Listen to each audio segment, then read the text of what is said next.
This episode was recorded during the dual WGA and SAG-AFTRA strike. As fans and content creators, we stand in solidarity with the creatives currently on strike. There is power in a union. I'm JP Tuesday. And I'm Kiki Cannon. As lifelong Disney fans, the work of countless talented Disney creatives have shaped our lives. Now, as the Disney catalog expands, we're taking a journey through film and television to discover if that spark that shaped us as children lives on in adulthood. Does your favorite Disney media still cast that same spell? Join us as we find out. We are Rewatching the Magic. Are you my mummy, Kiki? Nope, no mummies here. Just chickens. Well, just this one chicken. Fantastic. Yes, we are back in the TARDIS talking the 60th anniversary of Doctor Who.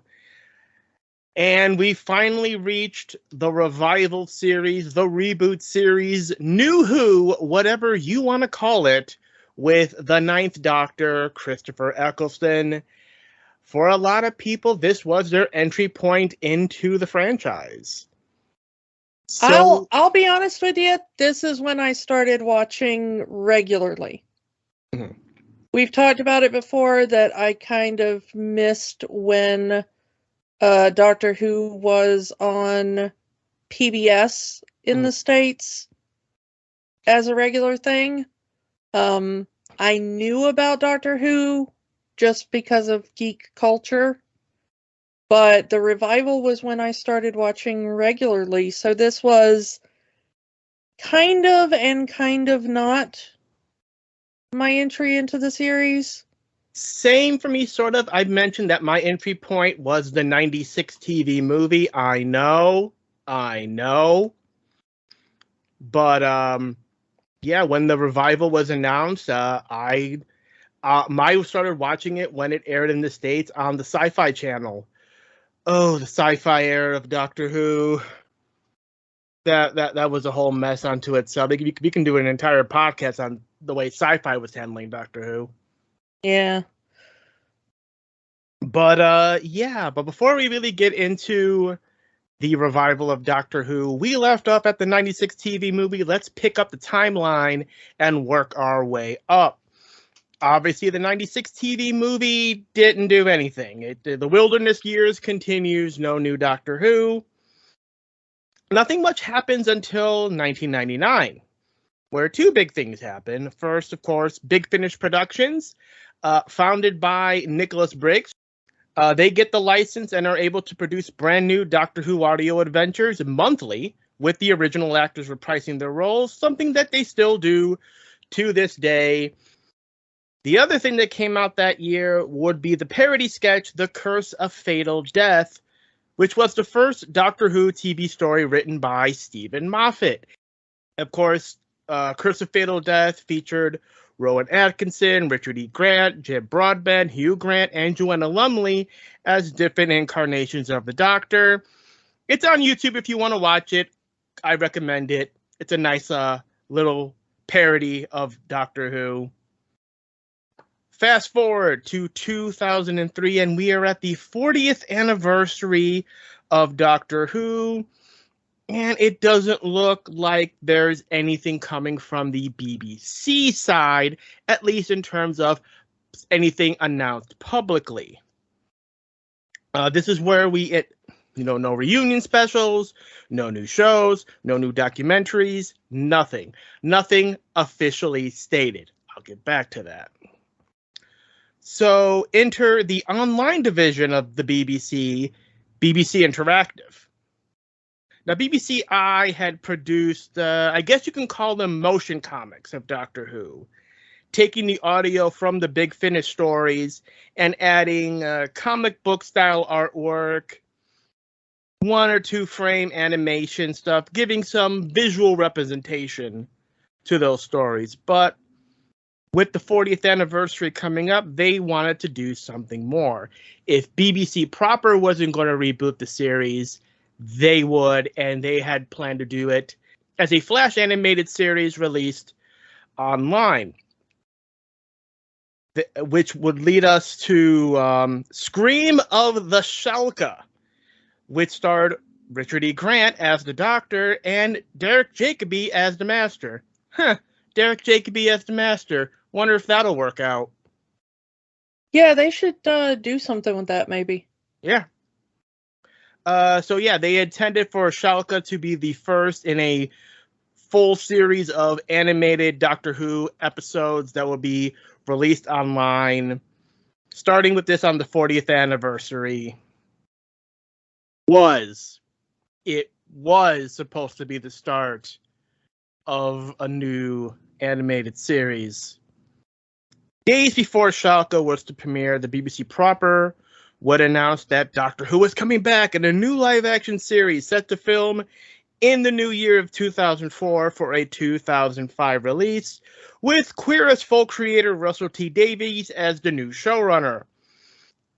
BBC bringing it back, new Doctor, new companion, new format, no longer the one story stretched over several half-hour episodes. It was one single hour-long episode per story. As Davies would say, he took inspiration primarily from Buffy the Vampire Slayer, that each episode would be an individual story, and then elements of it would be telling a overall story that would get culminated in the finale. It's something Doctor Who had tried before with the Key to Time back in Tom Baker's era. Just they never were able to make that work. And they kind of tried something similar to that during the Seventh Doctor era with Ace's backstory. But the show was canceled before they could really finish that. So to take that kind of that format of storytelling and actually do it, I think it was a good thing. I think it was a good move. Yeah, also I think that it was much better because a modern audience would not, especially a modern British audience, I think it would have gone over better with the American audience, perhaps. Mm-hmm. But a modern British audience is not used to the old Doctor Who format, especially modern British youth. I don't think. Even by the end of Doctor Who's original run, that format was already outdated. Oh yeah, absolutely. But the only kind of shows in the UK especially, but even over here now anymore, that kind of run on that elongated format are kind of soap operas, really. Mm.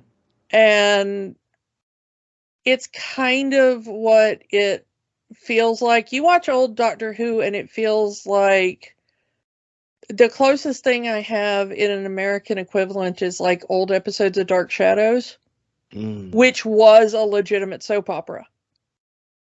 It's sci-fi, like a sci-fi fantasy horror thing. It's very much geek media, but it's also a soap opera. And so Doctor Who really had a kind of very soap opera format in the classic series. And that is not going to fly with a new audience. So that change was absolutely the first brilliant thing they did. I also like that they've added the cold open to every episode, starting with the revival, which pretty much is episode 1 of the serial cut down to the main plot of that episode 1. Yeah. Again, we talked a lot about this with the classic episodes where it's like, ooh, this entire half hour is the first, 2 minutes of a modern Doctor Who. Yeah. And it just feels so tedious going back and watching some of them because, the first episode drags, but man, is that final, 2-minute cliffhanger of episode 1 just a banger on almost all of them. almost all at least the ones that we saw for the podcast so far. Yeah, but I mean, even some of the ones we didn't talk about, you know, because some of the series had, like, we really had trouble picking, you know, which episodes to do because there are so many good episodes in some of those. But it's like some of them you sit through like 20 minutes of episode and you're like, oh, this is boring. And then those last like 2 or 3 minutes is just such a gripping cliffhanger. And you're like, ooh, if this was a cold open in modern Doctor Who, this would be absolutely awesome.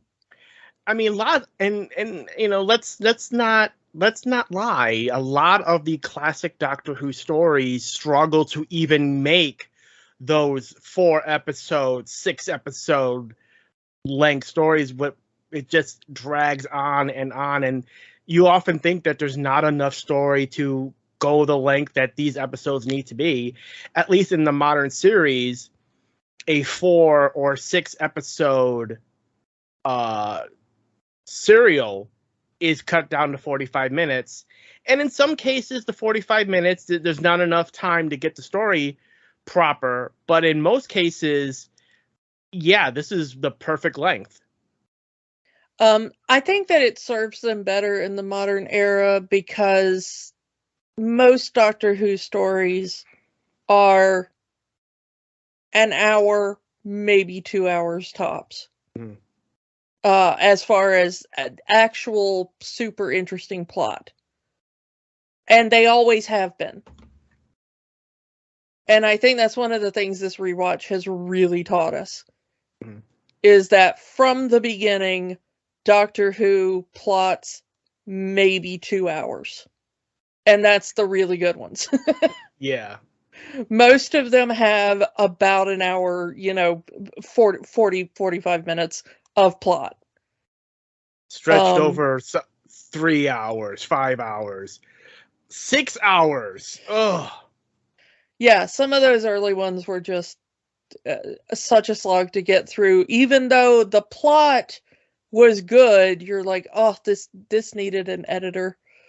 But yeah, so brilliant move to yeet the old format and be like, okay, we're going to do this in a modern way and update Doctor Who for modern sensibilities, for the modern audience, and make it more, you know, Accessible, I would yeah, say. make it more accessible. But I think the other thing that they did right was that, you know, there's the old joke about British kids hiding behind the sofa and how Doctor Who was so scary to little British kids and stuff. And you watch it back now and you're like, you know, for a show that started up, you know, not long, I mean, you know, okay, 20 years, but like, this was like the boomer generation and stuff. Their parents had been through war, and you're like, this is what scared their kids, you know? Yeah. But I think what's really good is that some of the new episodes are proper hide behind the sofa creepy. And the thing about the Moffat episodes is that it takes something, in some cases, very ordinary and makes it the scariest thing in the world. Oh, I mean, I think Stephen Moffat has children. I fear for those children. Like, I think there's a good reason why eventually they got Neil Gaiman to write an episode. Because we've talked about that kind of thing before. And it's like, man, there are some people who just go like, I know how to traumatize a child for life. And bless Stephen Moffat, he is one of those people that can do that, and more power to him. You know? Mm-hmm. He is right up there with Gaiman and Guillermo del Toro and like some of the other ones where you're like, which is really weird because Moffat started out as a sitcom writer for the BBC, if I'm not mistaken. Oh yeah, Coupling is one of my favorite sitcoms. I mean, brilliant show. If you've never seen, if you want a hint of how Stephen Moffat ended up writing for Doctor Who, back when he was doing Coupling, there is an amazing rant one of the characters goes on about cushions, couch cushions, and how useless they are. And at one point it comes up that couch cushions and Daleks, like couch cushions protect you from Daleks or something. And it's such a really good joke. It's a great scene, and you can look it up on YouTube. Like Coupling couch cushion rant if you've never seen it, but you know, it's great. But the great thing about it is that like every time you get one of these like uber creepy Stephen Moffat episodes, you're like, well, that's gonna be the thing in an entire generation's nightmares for, you know. Your shadow, a stone statue, a child. The thing is like, I had a thing about statues before the Weeping Angels. So, you know, when I saw the Weeping Angel thing, I was like, oh, thank goodness somebody is on my vibe. Like, this guy is on my wavelength. I'm so glad somebody else realizes this is a thing. And, like, there is nothing creepier than a child about that age, which is one of the reasons why we're doing today's episode, you know? A scared child calling for his mother in a very spooky, ghost-like voice. Yeah. And, you know, there's all kinds of things that Moffat has been able to do in the series throughout his time where you're just like, oh, that's so brilliant, and also I hate you for that, you know. A new generation of kids hiding behind the couch. But legitimately this time, like, I am not making fun of anybody who was like, I saw that episode when I was a kid and now I have like absolute paranoia about certain things. I'm like, yeah, that's legit. I'm not even going to make fun of you if you saw that as an adult and is like, and now I have a terror of certain thing. You know, like, if you ever saw a Stephen Moffat episode of Doctor Who, one of the horror episodes, and you're like, and now I'm terrified of blank, legit, like, no shame. I mean, considering these episodes are almost 20 years old, yeah, they would have been a kid when these aired. Yeah, but like I said, I mean, we were straight up adults when, so if you're our age and you saw these and you're like, well, that gave me a new fear, no judgment from me either. Like, you do you, and that is absolutely valid. Yeah. Some of these things are straight up absolute horror movie A24 creepy. But I want to talk about the choice of Doctor though, because we got Christopher Eccleston in here and we have talked about him before. 28 Days Later, yeah. Yeah, and we've talked about how that was probably the first time I personally saw him. I don't know if you saw Doctor Who or... This is the first time I paid attention to Christopher Eccleston, because I had seen 28 Days Later, but this is the first time I paid attention to something that Christopher, like I knew his name and not, oh, he's that guy kind of thing. Yeah, that's true for me as well, because I saw him in 28 Days Later, but I was paying more attention to like Cillian Murphy and, you know, some of the other actors, because Christopher Eccleston is just kind of the creepy antagonist for like, you know, 25, 30 minutes of that movie. Mm-hmm. And he does an excellent job, of course, but the way his part is done in that movie, you're not really paying attention to who is that actor. So when he got the job as Doctor Who, I was like, I kind of recognize this guy. What have I seen him in? So I had to go look up his IMDb, and I was like, oh. Eccleston, not the first choice. The first choice that Davies had was Hugh Grant, figuring that a big star would get a lot of attention onto the show. But Hugh Grant, who was one of the doctors in The Curse of Fatal Death, but he turned down the role because he didn't really want to commit to a TV series. Years later, he would grow to regret that decision, seeing how big the revival of Doctor Who became. And just imagine the alternate universe where Hugh Grant was the Ninth Doctor. Yeah, I'm gonna say I'm glad it wasn't. I like Hugh Grant as an actor. Mm-hmm. And he did a good job in Curse of the Fatal Death. Mm-hmm. But I think that would have taken too much away from the reboot. Do you feel me? It would have been the Hugh Grant show, not Doctor Who. I kind of think so.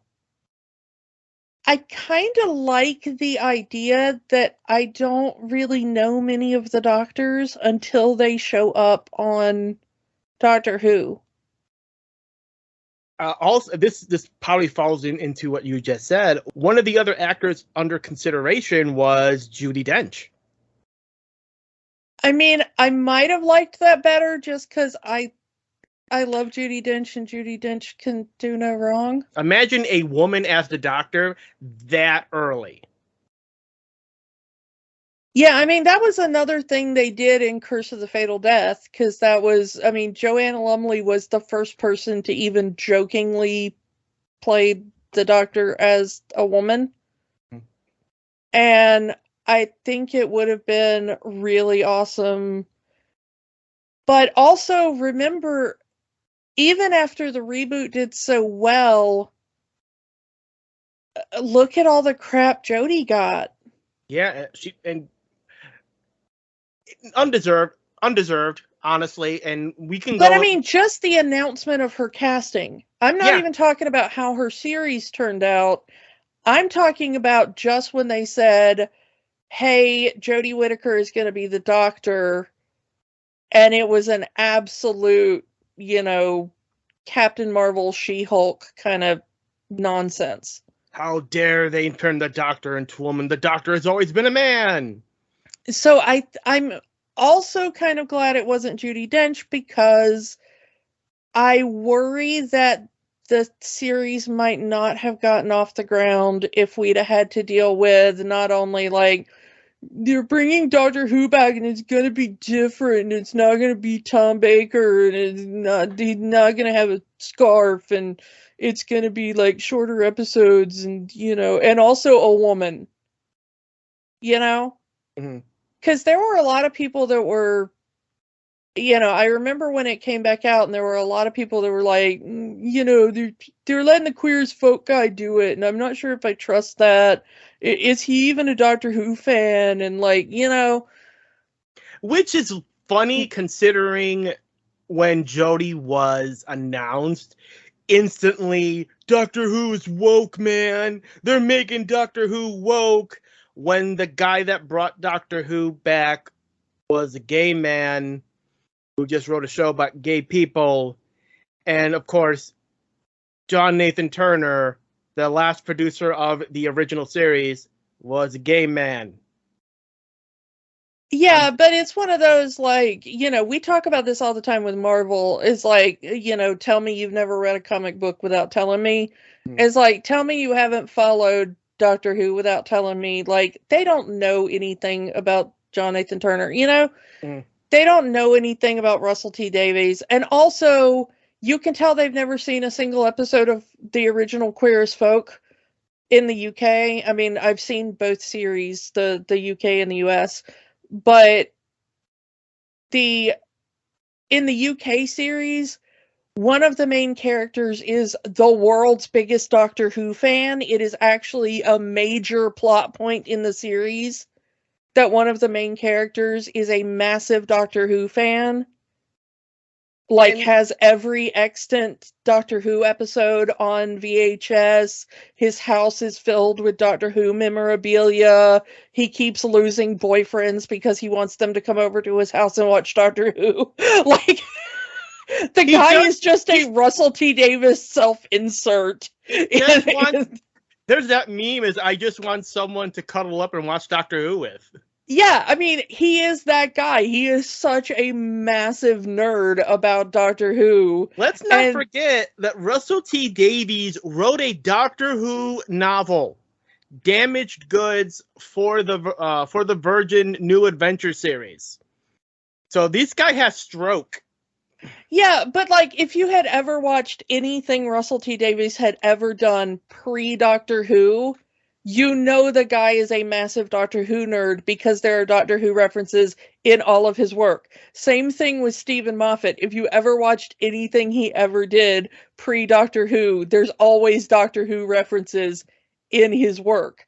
I mean, it's really funny. It's like, tell me you don't know anything about any of the people working on this reboot series,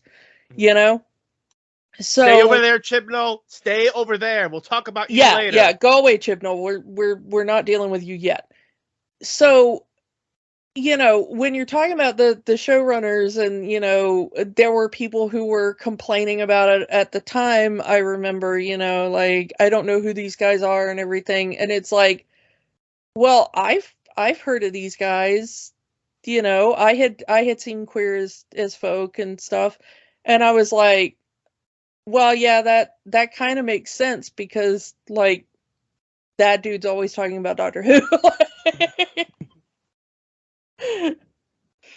So we've got our doctor. What better person to play our companion than a British pop star? That was all I heard about Billie Piper. She's a British pop star. She's the UK's answer to Britney Spears. And everyone was angry because, oh no, does she even know how to act? Does she know how to do anything? Oh no, we're going to go back to the days of the screaming companion that is scared of her own shadow. Ugh, they're going to ruin Doctor Who with this. And we were proven wrong. And because even today, Rose Tyler is considered, for a lot of people, their favorite companion of the new era. I mean, not mine, but we can get into that later. It's mostly the on-screen chemistry between Piper and Tennant. We'll talk about that later. Yeah, I mean, the thing is, though, is that it seems like she wanted to be an actress from the get-go. I mean, I don't know. I suppose she did want to be an actress because, unlike a lot of people who started their careers young, she has continued her career into adulthood. Still acting today. Yeah, but, she went to, like, theater school as a kid and stuff like that. So it seems that she wanted to be an actor, and then she got offered a record deal in her teens. And I guess the way a lot of people do, it's like, well, I'm not going to turn it down. You know, it's a foot in the door in the same, I mean, not the same industry, but, you know, an adjacent industry. We kind of see that in the States as well, with teenage actors who are, you know, they're trying to make their craft as an actor, but, oh, hey, you have a decent sounding voice. We're going to have you record an album and see what happens. Yeah, I mean, it's a thing of, like, a lot of times if you're multi-talented, you just get an agent for various things, you know? Mm. You might get a music agent and an acting agent and a theater, you know, a film acting agent and a theater agent and a, you know, whatever, and cast a wide net. And whatever you land first, you just kind of end up pursuing that until you get enough fame to do the thing you really want to do. And so that might have been the way with her. You know, she had a good voice and she might have just been like, okay, you know, let me get a music agent and let me get an acting agent. And it just might have been the thing that the music agent hit first. Mm-hmm. So the thing is that it seems like acting is probably where her heart is, because I don't think she's recorded in a while. She hasn't recorded an album in 20 years. Yeah, so but she continues to act. So I think that's probably where she's at. And I knew nothing about her before Doctor Who. None of her songs crossed over here. So yeah. Oh boy. So this is where we bring it down, folks. Because we've got to talk about John Barrowman, our other companion in this in the episodes we're talking about. Yes, I do love the character of Captain Jack Harkness. And this is the first episode where he is introduced. But we got to talk about John Barrowman for a moment. So, yeah. Well, I want to talk about it in context, okay? Okay, all right. Because John Barrowman is, depending on who you ask, and at least with official Doctor Who, on the outs at the moment. He has been removed from current, or at least recent, Doctor Who and audio Torchwood stuff and some of the comics and all that were set to be made with Captain Jack. I believe he was supposed to be one of the returning companions for Jodie's final episode, but they had to write him out because of the controversy. Yeah.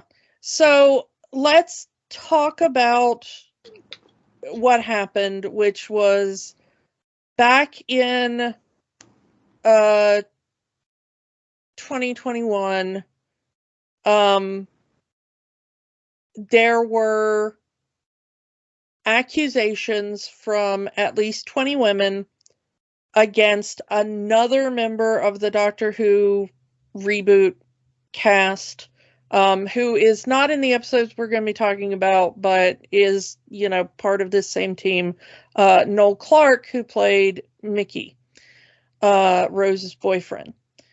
And Noel Clarke's accusations were quite serious.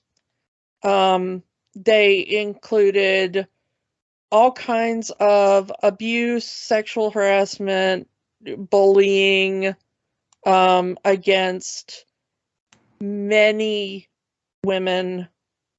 Like I said, at least 20 I know of that came forward, abuse of position on set, in order to get sexual favors from them, things like that. Okay. Not necessarily, I think, on the set of Doctor Who, but in a subsequent series where he was the star. So because of that, Noel Clarke has also been removed from some appearances on Doctor Who. I think he also may have been one of the people that was supposed to be mentioned or appearing as a previous companion, considering his character was would go on to marry another companion. And so I think there was going to be some follow-up on what happened to the two of them, and that was dropped. And so, yeah. Anyway, the allegations against Noel Clarke, extremely, extremely horrific. Okay.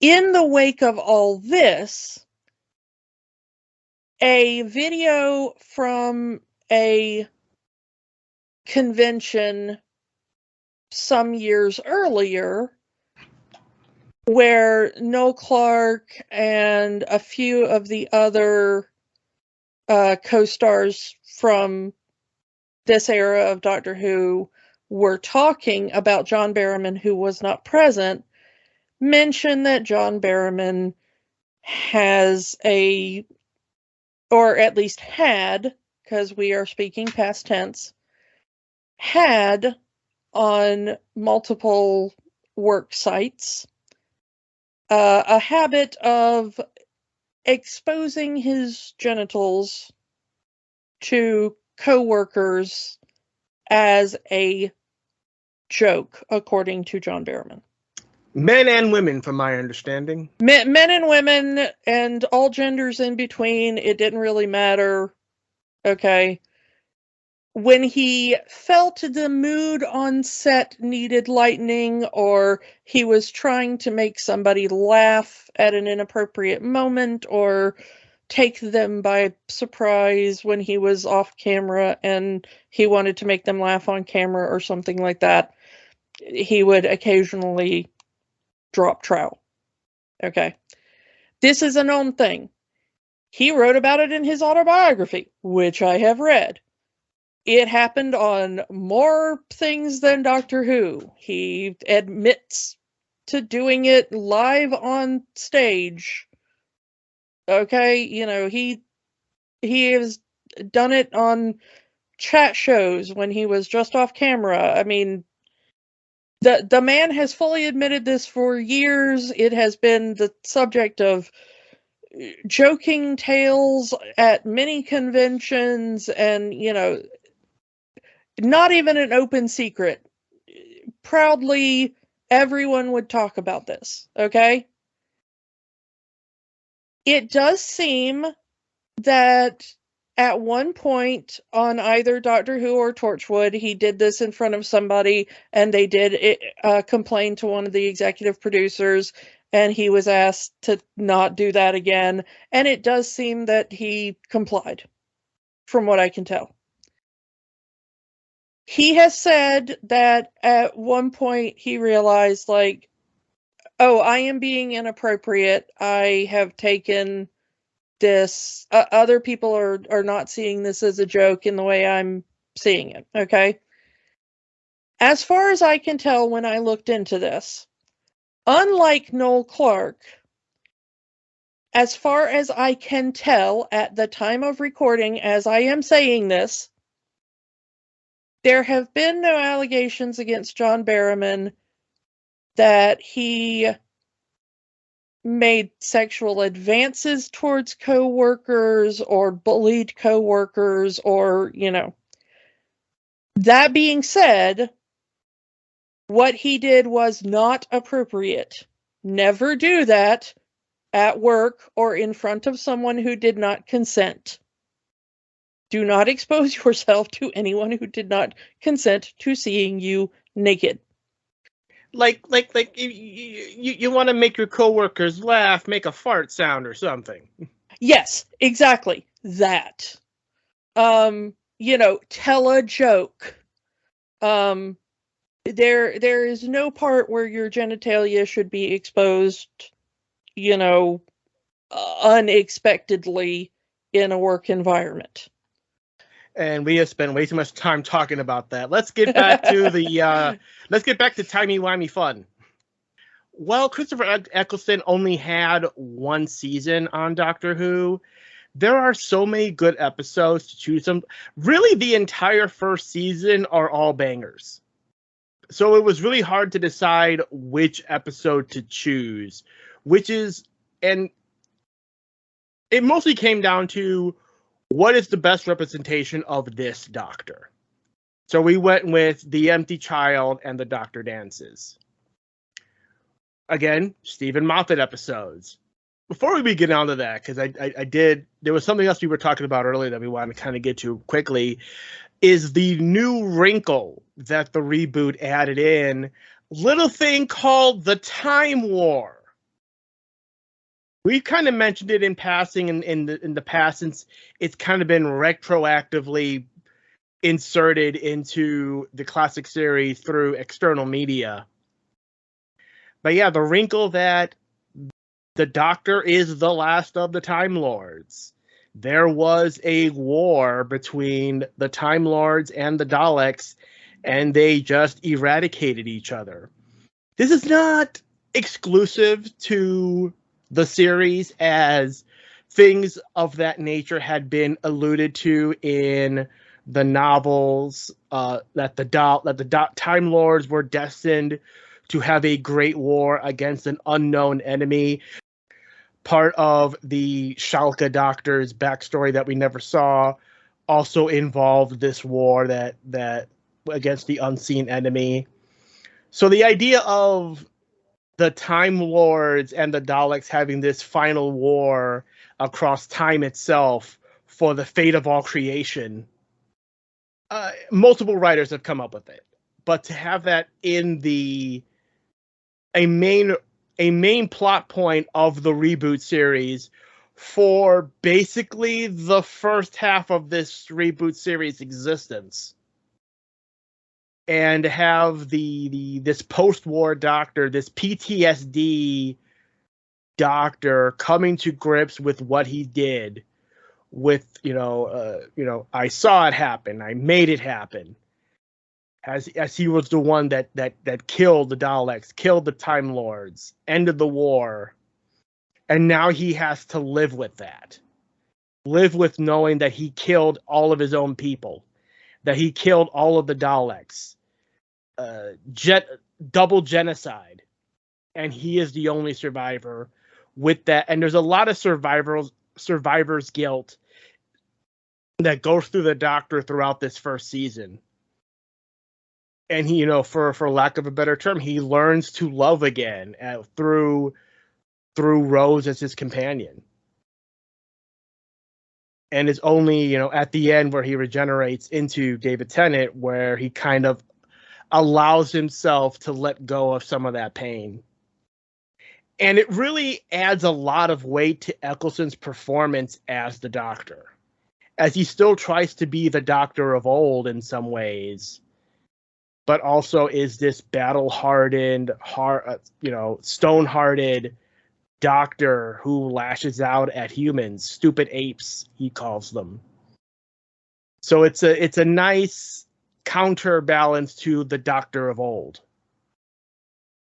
Yeah, and this was the thing that kind of shocked me when they reintroduced the Doctor in Rose, because like I said, I didn't know a lot about the lore of Doctor Who, but I was like, I could have sworn I remembered there being more Time Lords, and he was like, I'm the last of the Time Lords, and I'm like, excuse me? And then I started seeing friends online going like, what's all this Last of the Time Lords crap? And I was like, oh good, I'm not the only one who's confused. And then as they started, getting into it more, I was like, oh, okay. But yeah, I mean, as far as that, really when we were debating this, it came down to, did we want to do the episodes we chose, or the other one we debated was Dalek? Because that really gets to the heart of the Doctor as the final survivor of the Time War, at least as far as we knew then, running into a Dalek being what he thought was the only survivor from the Dalek side. That is such a pivotal moment. These two eternal enemies meeting under these unusual circumstances and realizing that they are more similar than they realize, being the last of their respective races. Yeah, there's a moment in Dalek where the Dalek finally realizes what happened. He's like, where are all the other Daleks? And the Doctor's like, I killed them all. And he's like, well, where are the Time Lords then? And he's like, well, I killed them all too. And the Dalek goes like, well, I'm all alone. And he's like, yeah. And the Dalek says, well, you're all alone too. And the camera is so tight on the Doctor's face, and Eccleston just does this like twitch of his cheek, and like nothing else on his face moves, but there's like just this one tiny muscle in his cheek that twitches, where you can see how much that hurts him. Because yeah, I mean, it's been stated several times throughout the later course of this series that no matter what companion he has, there really isn't anyone in the universe that will ever understand him or what he does. There are some that try, but they'll never understand his experiences, his life, the fact that he is a 900-year-old alien that has seen the beginning and ending of the universe. Is there anyone other than another Time Lord who would understand what he's done and what he has to go through? Especially what he's done. Well, the only other creature that can even come close to understanding any of it happens to be one of his greatest enemies. Yeah, I mean, when we first met the Doctor, of course, he's traveling with Susan. So there's somebody else who understands him. And then, they've got Barbara and Ian, who are there as the dumb apes, Mm-hmm. that are with them. But by the time of the reboot, the Doctor is the only one who understands his life. And that also upset people because, okay, so if he's the final Time Lord, is Susan dead? Is Romana dead?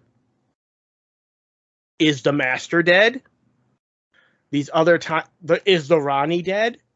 All of these other Time Lords we've seen throughout the series, the implication is they're dead. As far as season 1 of the reboot is concerned, not counting anything else, not counting it, as we knew it in 2005 when these episodes aired, the implication was they're all dead.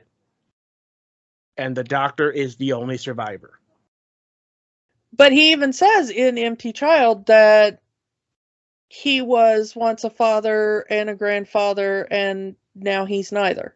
But he's still a doctor. But he's still a doctor. And that right there says, okay, they're dead. You know, Susan is dead. We never in the original series really found out much about where Susan came from. But the reboot mentions, you know, he was a father. I mean, it's mentioned that several times, you know, he was that the doctor was a father and the doctor was a grandfather. So it says right there in An Empty Child, was a father, was a grandfather, now I'm neither. And in an earlier episode, he does say that, I believe it's Aliens of London, where he says that to Rose, where he says, you know, I was a father, I was a grandfather, I'm 900 years old. To this shock of Rose, like, no way, you're not 900 years old. How can you be a grandfather? You look so young. Yeah. So it's stated over the course of at least, you know, that first series, that they are trying to get across, and I don't know if it was always the plan that they wanted to keep him the only one, but or if they wanted to bring back other Time Lords, at the very least the Master. Because that happened pretty quickly. A few years from this point, yeah. But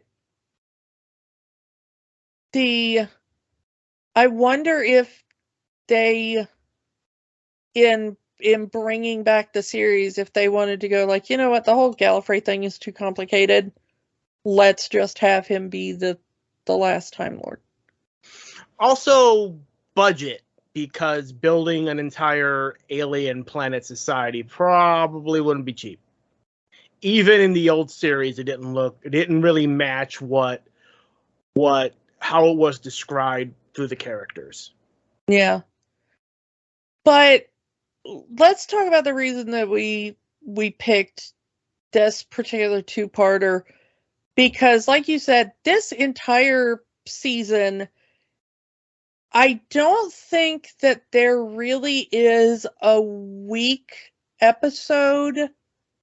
Maybe The Long Game, if we had to choose. Aliens of London and Boomtown because of farting aliens, but even with that, if you take away that the Slitheen are kind of there to be like, you know, oh yeah, kids watch this show and kids like fart jokes. Mm-hmm. The actual plot, not that bad. Mm-hmm. The idea that like, oh, the Slitheen make fart noises in their human suits is kind of stupid. But I think The Long Game is maybe the weakest, just because they introduce the idea of like, what if the doctor had a companion that was really crap just for one episode? Closest thing to an evil companion. But he's not even evil, he's just like ignorant. This is Long Game was proof that this is why the doctor chooses the companion and not the companion chooses the companion. Yeah, I mean, it sets up Satellite 5 for the finale later, yeah. You know, for the finale two-parter. But, and, you know, it's nice to see Simon Pegg in there. But Simon Pegg doesn't really get to do much as a villain, because he's not really the villain, he's just a lackey. Which is kind of a waste of your Simon Pegg. But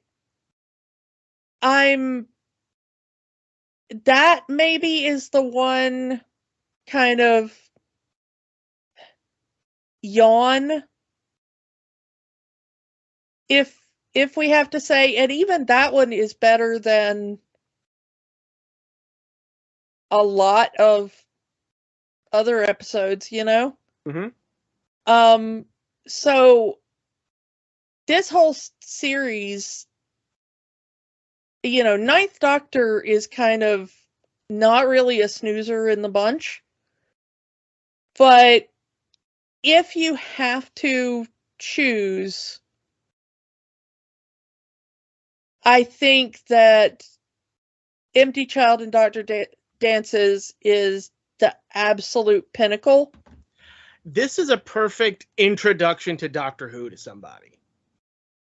Like, if someone were to want to know what is Doctor Who, this is definitely in my list of this is you need to watch this first. If you like this, you'll like Doctor Who.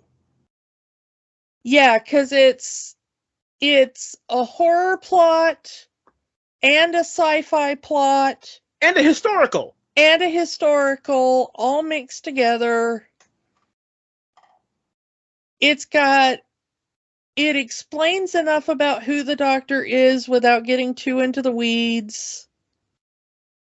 You know, but you don't have to know too much of the lore to understand what's going on. It's like, he's a time traveler. There you go. Like, and the plot of Empty Child Dr. Dances is the fact that this entire episode is because of Captain Jack. And Jack, you know, he starts off saying that he's a time agent. He turns out to be a former time agent. He's a con man. He sets up this entire thing with this alien medical transport, putting it in the doctor's in the doctor's field of vision, so they follow it to 1941 London during the Blitz, because, you know, he wants to be a con man. He's going to sell this ship to a time agent. He knows the bombs are going to drop, destroy it. Oh, oopsie! I didn't know the bomb was going to drop. I guess you're out. I guess. Oh well, let's go have a few drinks, and I keep your money. So, and he keeps saying throughout the first episode and half of the second episode, I did nothing wrong. I didn't kill anybody. I harmed no one. When he realizes at the end, not only did you harm someone, you killed a child by having this thing fall on him. And what you thought was an empty container was filled with these nanobots that are made to repair soldiers on the battlefield. And since they've never known what a human looks like, because they've never been on a humanoid planet, they brought this child back to life with a gas mask who just wants to be with his mother. And now these nanobots think that is what humans are supposed to be. And he could have ultimately doomed humanity by having them all be gas mask wearing zombies asking for their mother. Here's the thing, though, is that Jack didn't actually kill Jamie, the little boy. Mm-hmm. Is the ship crashed near it. And Jack said, remember, he said, I made sure it didn't fall on any living things. So the ship crashed near Jamie. Jamie had been killed by an earlier bomb. Jack made sure it fell in the area that was being bombed. So Jamie got killed by an earlier bomb, and the ship fell near it, and it went out to heal the warriors, because that's what it did. And the first warrior it found, quote unquote, was Jamie, who had just been killed by the bomb that had dropped just before it landed. So Jack's action didn't actually kill anybody. But his actions still were the yeah, cause but his actions still were the cause of the rest of it. It just he didn't act. It wasn't the cause of Jamie's death. Jamie was already dead when the pod got there. But the thing is though is that I really liked the premise of the nanogenes and how they put it back wrong, because there are several sci-fi stories that deal with this same premise. I mean, a recent episode of Star Trek Strange New Worlds just used this same premise, like within the last month or so. Of like something that fixes creatures, finding a creature and not understanding how it's supposed to be put back together and putting it back together wrong. So I love when sci-fi uses this premise of like what happens when a creature gets put back together wrong. And I think this is one of the better uses of that. Mm-hmm. Especially when they, kind of, for lack of a better term, Scooby-Doo his, Jamie's powers. How is he as strong as he is? Oh, because these nanogenes prepare the fallen soldiers for war. That's why he's strong, because they think he's a warrior. Well, how can he communicate through the radio lines? Well, because, as we see, Jack's ship is also of the same race that these nanogenes belong to, and that's what they can do. They can communicate to each other via anything, any kind of radio device. Yeah, I mean, which is useful in a war zone, Yeah, patching into other people's, the enemy's comm lines and stuff. But the thing is that I like the idea that Jamie, this whole thing about the "Are you my mummy?" means that Jamie, who's supposed to be like 5 or 6, had already begun to suspect the big twist in the show, which was that his older sister was actually his mother. Yep, Nancy, and she, throughout the episode, the first episode and a half, it's like, this is my little brother Jamie. And then it's at the end where the doctor puts all the pieces together. How old are you, Nancy? Old enough to have a child. You were a teenager 5 years ago, teenage mother in 1940s London. Yeah, and the thing is that I like the idea that her, I mean, not like, but as a storytelling device, I like the idea that her guilt over losing track of her own child in the Blitz and him getting killed, that she feels compelled to become a mother figure to all these other children. All these other children who seemingly were sent away during the Blitz. And we've talked about that in a couple of other movies we've talked about in the same time area. But some of those kids never made it to the countryside. Some of those kids did make it to the countryside and came back. It's very subtle, but one of the kids says there was a man there.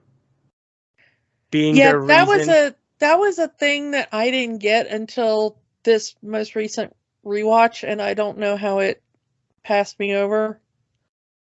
That a lot of these kids, were sent away for safety and they found themselves in abusive situations. Yeah. I mean, this is an extremely adult episode for a kid's show.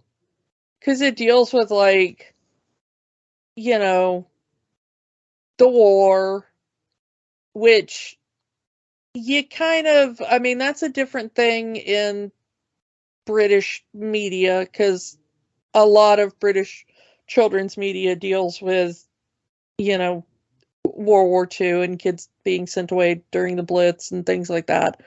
But like, then it also deals with the teen pregnancy aspect and, you know, the little subtle inferences to why might a child flee back to the Blitz rather than stay in the country.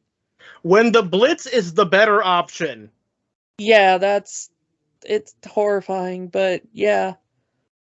And you know, of course, the one thing people know Captain Jack about is his omnisexuality. Yeah, and I like this. This was an extremely controversial episode, you know, two-parter, but it's a single story. So this was an extremely controversial episode because it changed the nature of the Doctor for good. Because all through the classic series, people had debated, like, okay, you know, yeah, the Doctor has a granddaughter, but is she like his granddaughter, or is it like a term of endearment?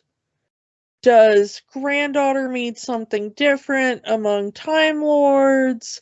We never hear about her, you know, Susan's parents or the Doctor having children or a spouse.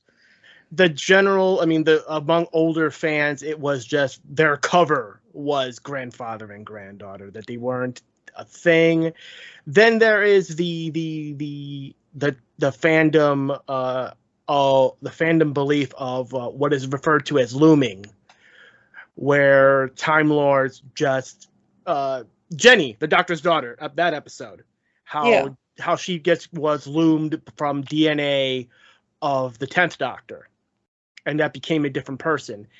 That came from external media of older Doctor Who, of that's how Time Lords reproduce. They didn't reproduce sexually because they are so intelligent and such higher beings that they have evolved past the need for that, and they just take their DNA and that's how they produce children that way. When this episode is called The Doctor Dances, they don't mean the cha-cha. Yeah, and I mean, there was a large portion of the fandom, I mean, you know, fanfic notwithstanding, but a very large portion of the fandom was absolutely, you know, married, for lack of a better term, to the idea that the Doctor was asexual and aromantic. I mean, you know, jokes about Tu and Jamie, you know, to the side here, but a lot of people had a lot invested in the idea that the Doctor was a completely asexual, aromantic creature. And we kind of talked about that when we talked about Susan, when she came back for the 5 Doctors. She had to fight to be able to call the Doctor grandfather because the producers of that particular story did not want to insinuate that the Doctor had any kind of sexual encounters with anyone. Hence, he would have a granddaughter. The Doctor does not dance. Batman does not. Well, that's a different thing for a different time. Superheroes don't do that. That's what heroes do. Yeah. Oh, we're getting all over the place here. But yeah, this is the Doctor dances. Yeah, the Doctor, you know, I would say it, but I'm trying to keep this one PG. The Doctor. Yeah, much like Captain America. Exactly. So, yeah, I mean, and that's Rose's whole issue at the beginning of the episode, is that she's very disappointed in the Doctor because he's not very exciting. He doesn't scan for alien technology. He's not very Spock. Yeah, she's seen one too many sci-fi movies. Well, I mean, I think the thing there was, with Spock being the unexpected breakout sexy one, they She thought wanted Kirk was going to be the sexy one, and then it was Spock. she wanted Ponfar. Yeah, I mean, she wants a little bit of excitement on her time travel journey with the man who just whisked her away in his RV. I mean, that's also something that Amy Pond would go through later on in the later series. Yeah, I mean, she just left her boyfriend for this guy that she barely knows. A mysterious man with a magic machine whisks you away. What do you think he wants? And she is all about that. And so, hence, we get Captain Jack come in, who is exactly able to do what the Doctor does, as in he's got this, magic spaceship. He travels through time. He's got a sonic screwdriver type thing. He's got a sonic gun. Well, no, he's got the little clicker that he keeps using to like turn on Big Ben and start music and stuff. That looks very much like a sonic screwdriver in the way he uses it at first. Putting the scarf around her hands and healing her, with magical stuff, and pouring her a drink, and then they dance. So she even makes this reference do you want to talk business or do you want to seduce me? Yeah, and I mean it's exactly what she wants. She's finally getting the adventure that she wants with a handsome man, Mm-hmm. The entire thing is that the Doctor does get a little jealous. Here's the cute chick that he brought along, and she's looking at somebody else, But and it's such an obvious con man as well. Mm-hmm. Because Jack is such an obvious con man right from the beginning. Even Rose figures it out that it's a con, because she says, "Well, I can't give you what you want. I need to talk with my partner about this first." Yeah. Implying that she and the Doctor are time agents, and she cannot make a decision without consulting her, quote, commanding officer. Yeah. Which she calls Mr. Spock. Yeah, only because Jack didn't recognize the name. He's from too far into future. That's kind of sad that by the 53rd century, no one watches Star Trek. Yeah. Well, maybe they just don't on Bo. Mm.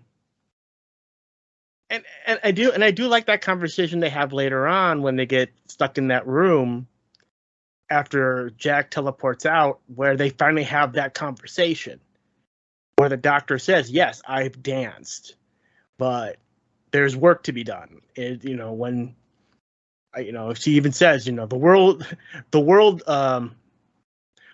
won't end just because the Doctor dances. And it's in that moment where he's trying to use the screwdriver to get the window open so they can escape, and he just gives in that moment. All right, you want that dance. If it'll make you happy, Rose, I'll give you a dance right now while we're locked in a room with potential gas mask zombies trying to destroy us. But it's a nice moment there where, again, the Doctor shows that he's not as innocent as so much of the fandom would want to believe. And that Susan is absolutely his granddaughter. Mm-hmm. You know, it's not a euphemism. She is his granddaughter. Biologically. Yeah. We still don't know any more about his family at this point, but He may or may not have had a brother at some point. yeah. The thing though about that thing is that this is where I both like how the series takes it and dislike how the series takes it.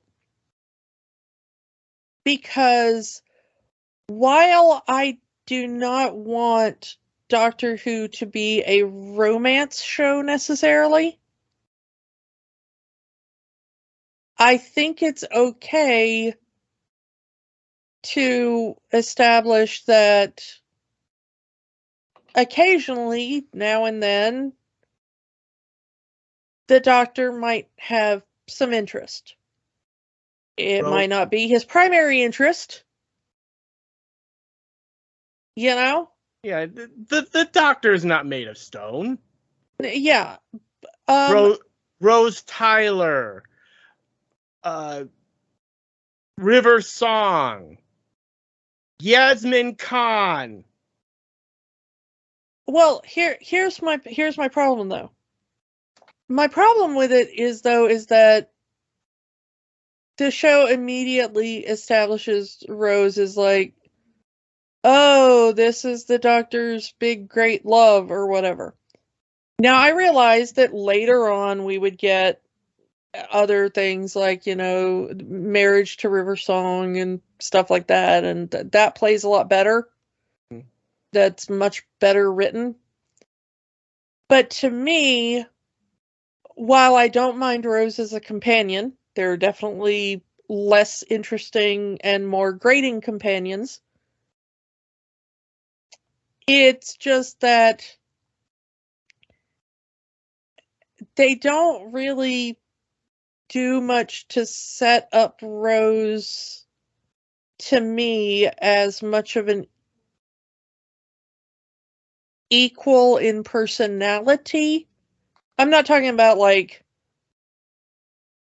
she has to be an equal to the Doctor in skill, but as far as in personality for the Doctor, for me to buy that as a relationship the Doctor wants before they start going down the path of, you know, like in Dalek, you know, the Dalek taunting him with like, oh, look, you can't save the woman you love or whatever, you know?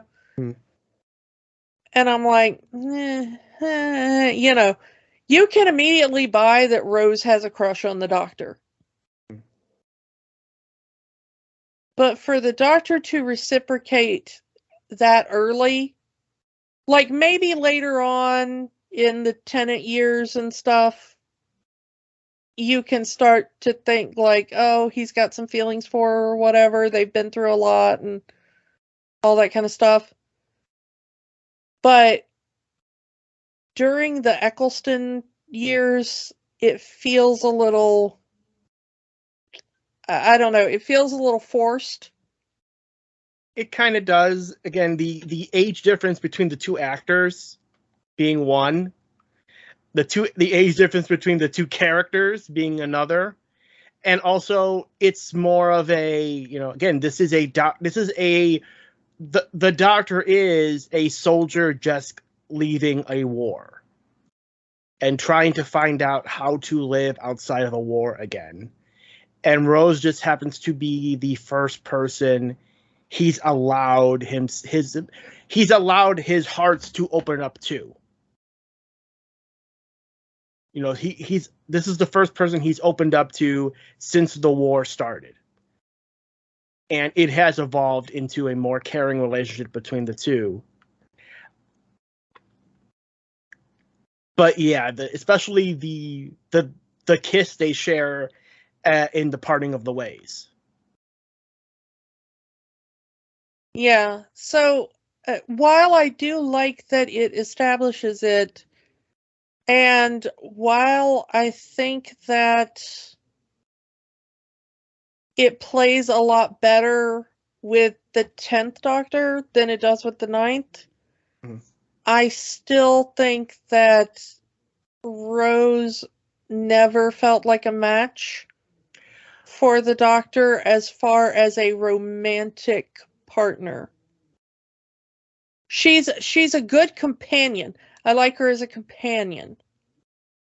But if they're trying to build a romantic relationship or whatever, I can only ever see that as like a one-sided crush from Rose. The first time I've ever seen in the new series, first time I've ever seen the Doctor have a match personality-wise would be Donna Noble. And they go through great length throughout that entire season to imply that these two are not romantically involved or attracted to each other in that way. Which is a nice change-up because we go from Rose straight to Martha, who also has a crush on the Doctor who's just getting over losing Rose. Yeah, and honestly, you know, you can tell how River and the Doctor's relationship formed, but I agree with you about Donna. Like, if they were ever going to be like, oh, he fell in love with a totally human companion, Donna is the only one that feels like a match for the Doctor in a personality sense. And I'm very sad. You know, I like the idea of like just friends companions. Mm-hmm. You know, even after the reveal that, like, you know, yeah, the Doctor does have romantic relationships and that's fine. But I hate the fact that they worked so hard to do it with the one companion he actually has the best chemistry with. Yeah. I mean, there's a reason they're bringing Catherine Tate back to be with David Tennant in the 60th. Yeah. I mean, if anybody has ever seen the Much Ado About Nothing with David Tennant and Catherine Tate, it is one of the best things ever, and they are an amazing Benedict and Beatrice, and that is some romantic and sexual tension you can cut with a knife. Love it. But yeah, back to this though. This was the first proper. I mean, they tried to do a horror episode with The Unquiet Dead. Charles Dickens, yes. Yeah, and ghosts and stuff. But I really think that The Empty Child was the first really proper horror episode this for is New Who. Definitely a hide behind the couch worthy episode. Yeah, I mean, all you have to do is do that, "Are you my mommy?" And, you know, then everybody is like, "Yeah." And just throughout the whole movie is like, I can hear you. Let me in. Yeah, that bit where where Rose goes like, "What is that noise?" And the Doctor goes, "The tape has run out. It ran out 30 seconds ago." And you realize, like, and then he goes, "I sent it to his room. This is his room." And you realize, like, oh, like, it's still, even though you know it's coming, it's still such a, like, goosebumps moment at that point. But the idea that, like, there's that entire hospital,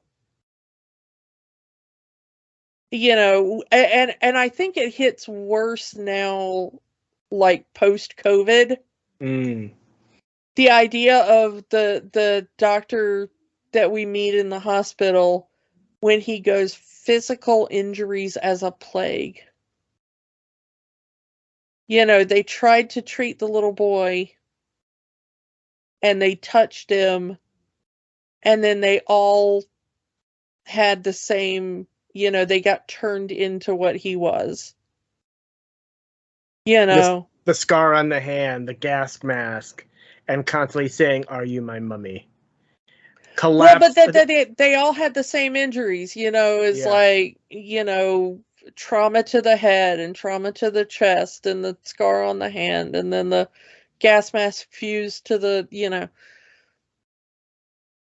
and then it became, you know, not just the doctors that worked in his room, but then the people on the same floor, and then the people in the ward, and then the people in the, you know, and the soldiers, and then the soldiers outside, and then the doctor goes, "Oh, it's become airborne, and pretty soon the entire planet will just be this."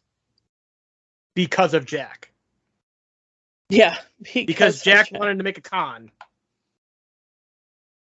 And I love that the doctor, you know, Jack keeps saying it was empty. It's an empty ambulance. I made sure that it was empty. And the doctor goes, "What did you think was going to be in it? Bandages? It's an alien ambulance. You weirdo." Like, and I do like how Rose kind of gets it. Oh, it's filled with nanogenes. Exactly. The same nanogenes that fixed you up on Jack's ship, the same nanogenes that fixed me up.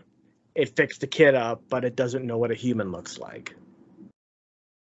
It's so fascinating to me, the idea that the resolution is that the nanogenes suddenly realize,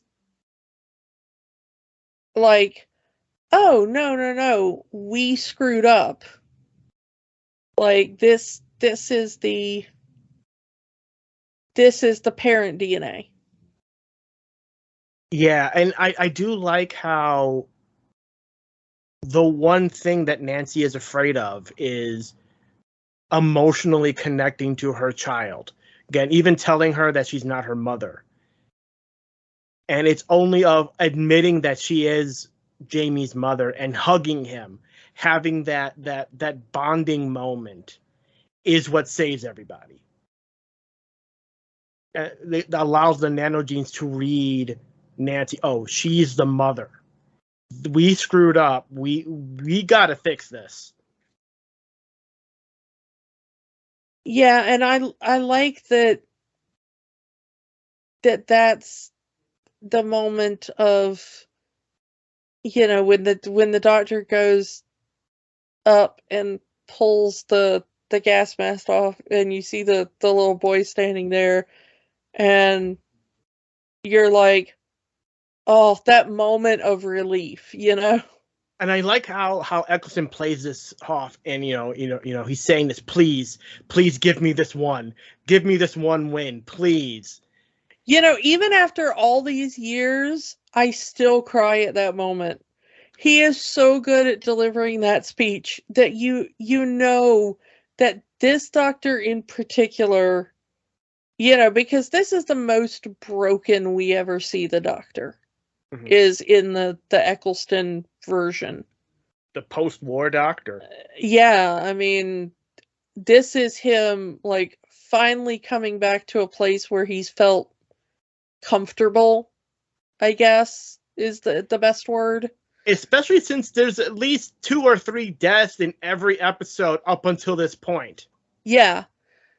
But, you know, he's come back to Earth after the Time War, I guess because it's the place where he's had the most good memories, you know, made the most friends, I suppose.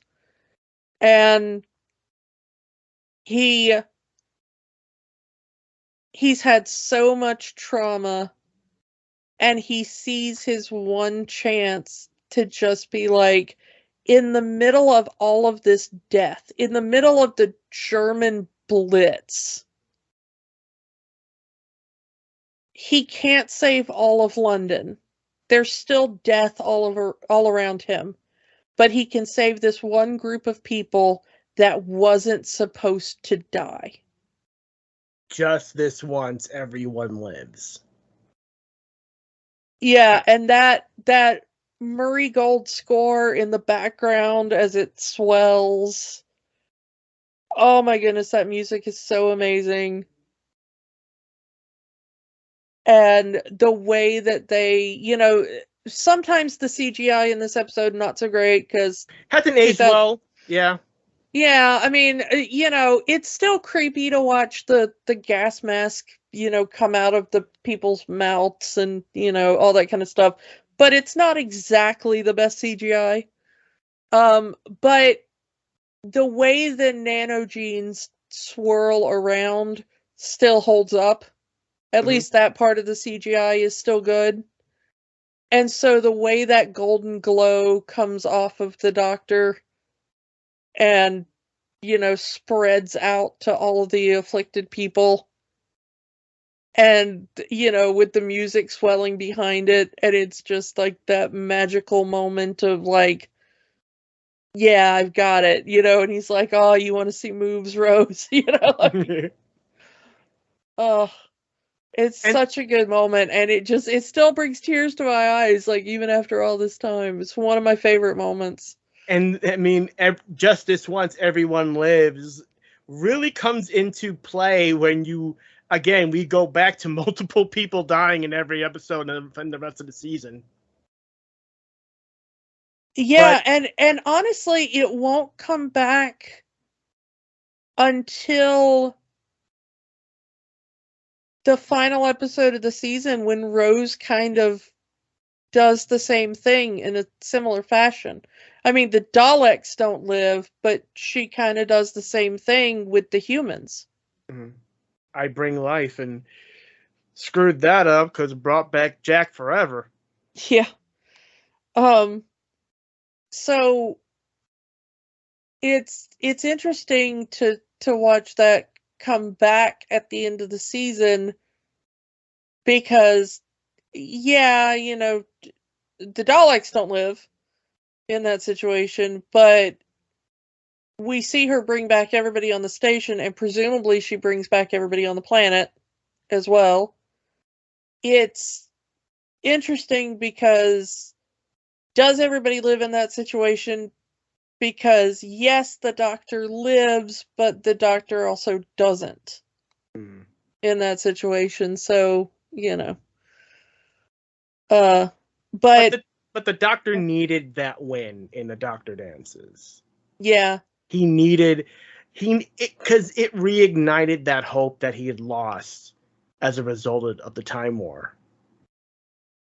It's interesting because I think that's the point where he starts to go on that path towards where he's going to end up as the 10th Doctor.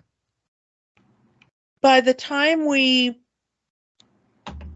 we see him at the end of Parting the Ways, the Dalek Emperor there is trying to goad him into using his big powerful weapon that he's built, which will wipe out not only the Daleks but the humans. What's left of the humans, at least. Mm-hmm. And because he did it once, he'll do it again. Yeah, and the Dalek Emperor is like, okay, so what's it gonna be? Are you gonna be a killer or are you gonna be a coward? And the Doctor's like, coward every time. You gotta wonder what would happen if Rose hadn't stepped in. I mean, going back to Dalek, there's a huge difference between the Doctor that's holding that weapon to a Dalek. Him saying exterminate, the Doctor saying exterminate to a Dalek with a weapon in his hand versus the Doctor at the end of the Parting of the Way saying coward every time. Yeah. And I do think it's something in that two-parter that is really the moment that he takes that turn. Mm-hmm. He starts to become the Doctor of old in a way. And honestly, I'm not even sure he becomes the Doctor of old as the Doctor we see now in the new series. Because a lot of people have pointed out, the Doctor talks about in the new series, like, oh, I don't like guns and whatever, and I abhor violence and stuff. And then people will intercut that with the Doctor using guns and Venusian jiu-jitsu and like all his old stuff and, sword fighting and, and it's like the Doctor of old was kind of violent. We talked about the episode where he just like shoves a dude in a vat of acid and makes jokes about it. And the current, reboot Doctor post Time War would not do that. And we even get the bit in this episode about Jack having his sonic gun and Jack talking about like, well, he can't go back for more replacement batteries because somebody blew up the factory. And the Doctor's like, yeah, I visited there once. And planted a banana tree. Well, a banana grove, because bananas are awesome and guns are not, And you can tell that's like a post-Time War Doctor thing.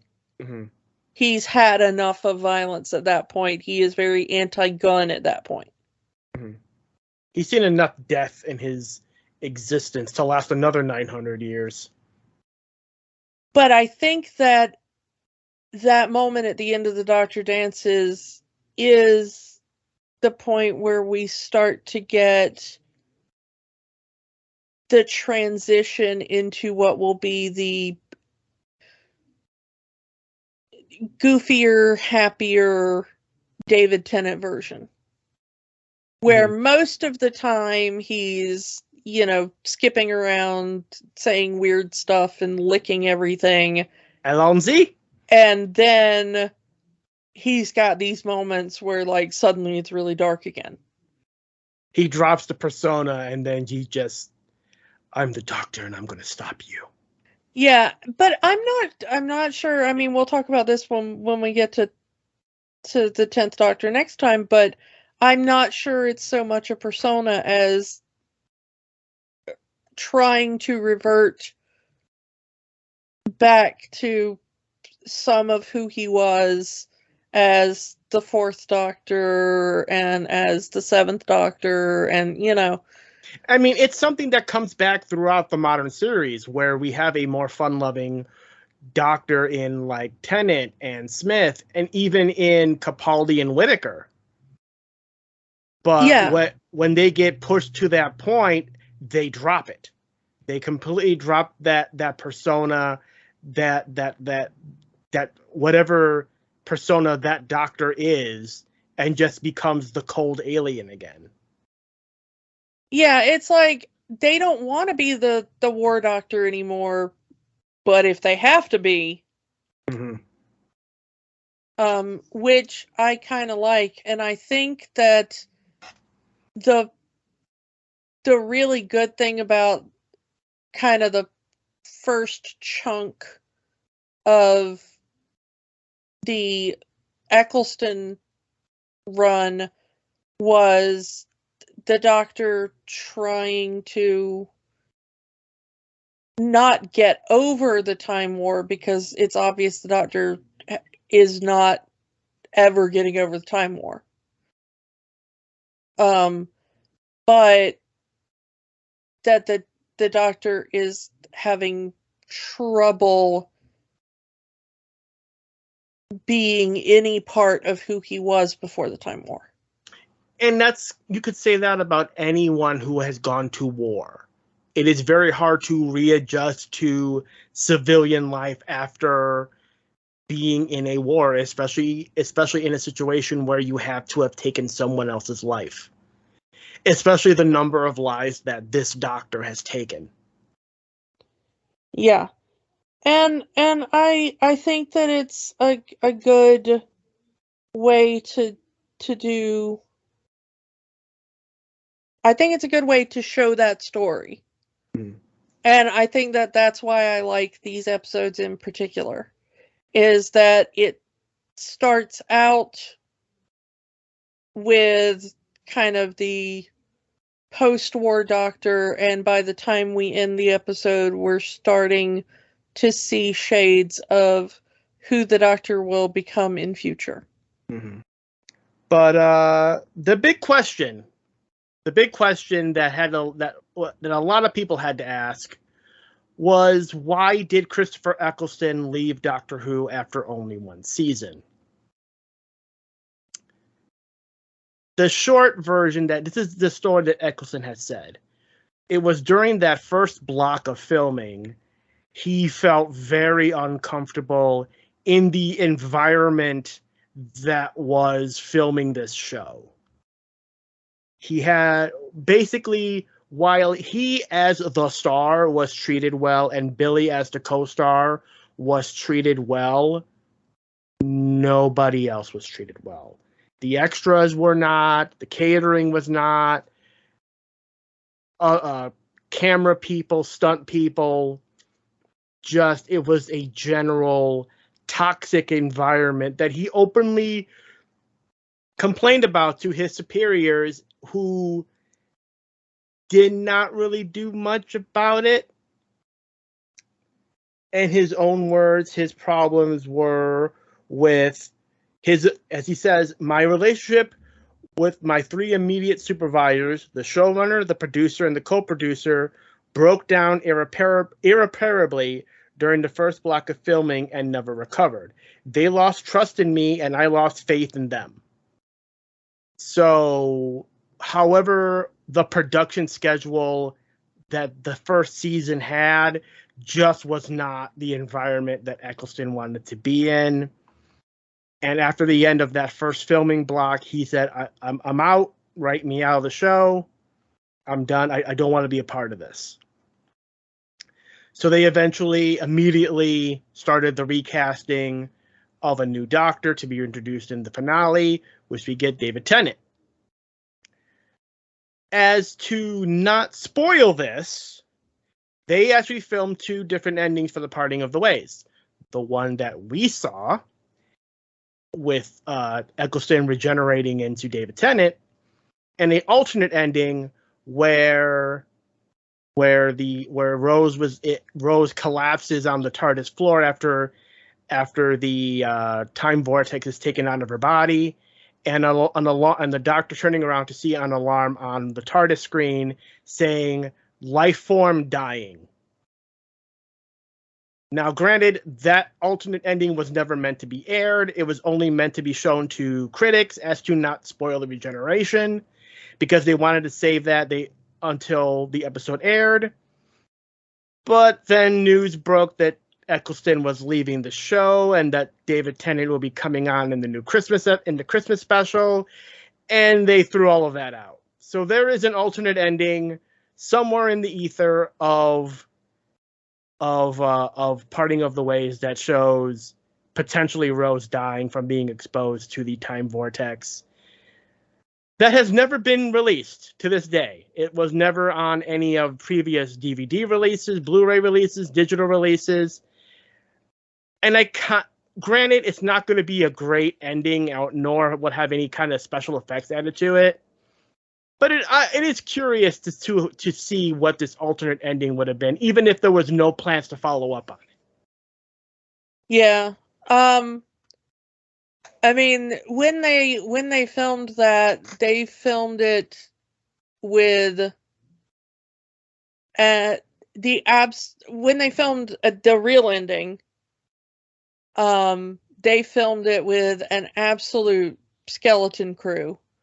The minimum amount of people they could get away with.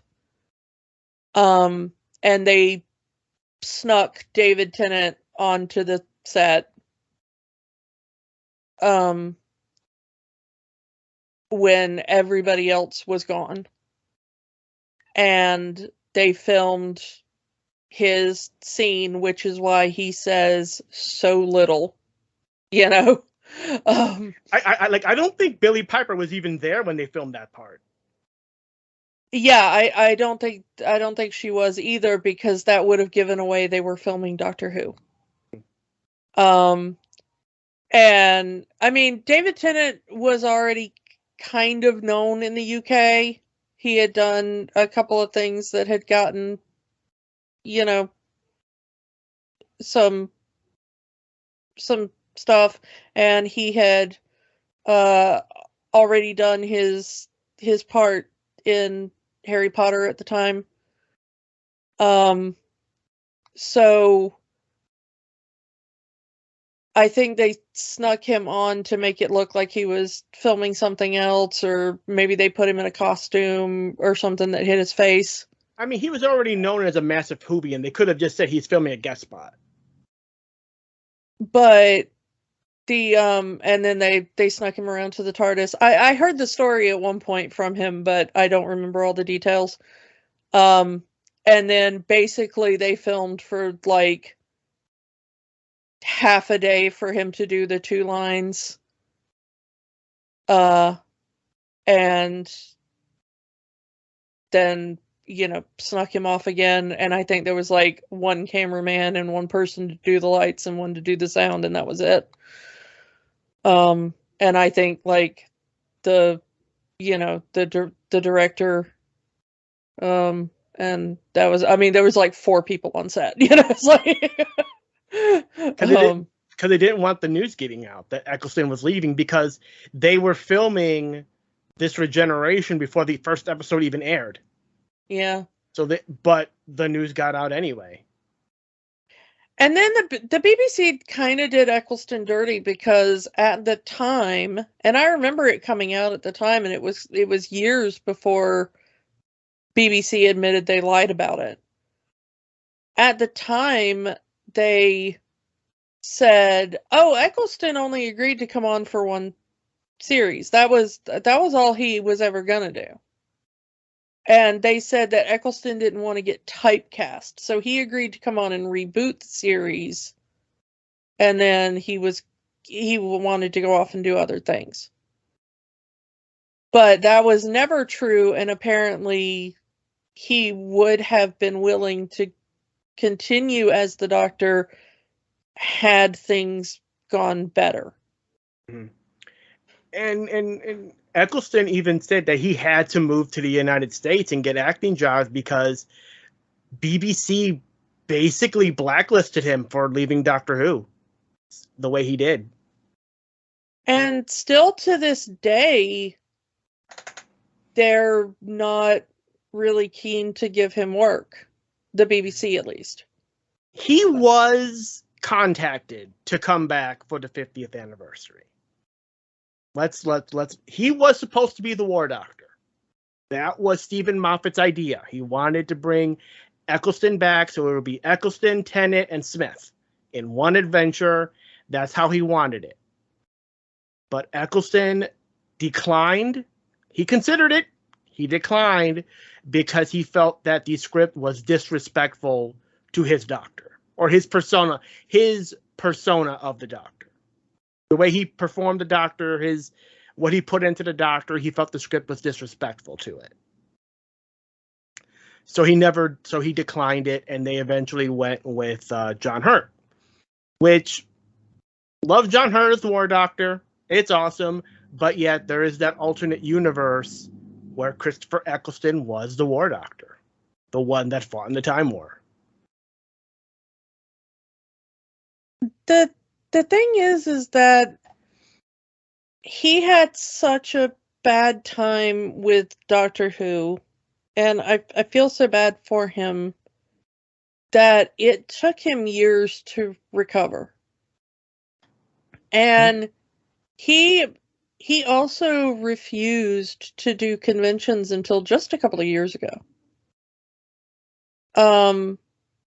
And he says now, I don't really know what made him consider doing his first convention, but he says that now he quite enjoys doing them, and that they have helped him heal a lot of the emotional trauma he felt from doing Doctor Who, and that he, even if he doesn't have a good working relationship with the BBC itself, that he feels better about the fans and the show and the work he did. He came back to do Big Finish. He's done 3 seasons of audio drama so far. The happier ending, not the happiest possible ending, but it's a happier ending, and it's good to see that Eccleston has at least mended fences with the Doctor Who fandom and Doctor Who as a show, even though fences haven't been mended with the BBC. I mean, I really like him in the part, and he was such an amazing Doctor. I hope that one day there's more fences mended, and we get a little bit more of him in, cameos and callbacks on screen. We're almost at the 20th anniversary of these episodes. I would love if they did a return. I don't see it happening. But to see Eccleston and possibly Shudigawa doing something together would be awesome. I don't see it happening, but it'd be awesome if it did. Yeah. So, yeah, that's all we can say about the 9th Doctor, Christopher Eccleston. Next month, we will continue this retrospective with the 10th Doctor, David Tennant. But for now, we are going to be putting the TARDIS away. And next week, we are, well, I can't say if we're celebrating it or not, but it is the end of summer. Summer is going away. We are going to be celebrating the end of summer with the leader of the club himself, Mickey Mouse. We are diving back into the Mickey Mouse shorts with the wonderful summer of Mickey Mouse. It's going to be fun going back to these newer Mickey shorts, and because we had fun last time talking about them. We're going to have fun again talking about them now. Yeah, I like when we do shorts. So come back next week for the wonderful summer of Mickey Mouse, and we will talk to you all next time. Bye. Bye. Don't let the magic stop here. Join our conversations on Facebook, Instagram, and Threads at Rewatching the Magic. We are on the X, formerly known as Twitter, at Rewatch the Magic. And new episodes are available every week at rewatchingthemagic.podbean.com. Remember, the magic is for everyone. It only stops if you let it. Podcasts are fun, but there's work to be done. We encourage you to get involved. Here are some organizations we support. The American Civil Liberties Union fights for the constitutional rights of all Americans. Find them at aclu.org. The National Network of Abortion Funds helps people find access to safe abortion services. Their site is abortionfunds.org. The Trevor Project provides a 24/7 crisis helpline for LGBTQ youth and education services for schools on LGBTQ issues. They can be found at thetrevorproject.org. Or find a way to help in your area.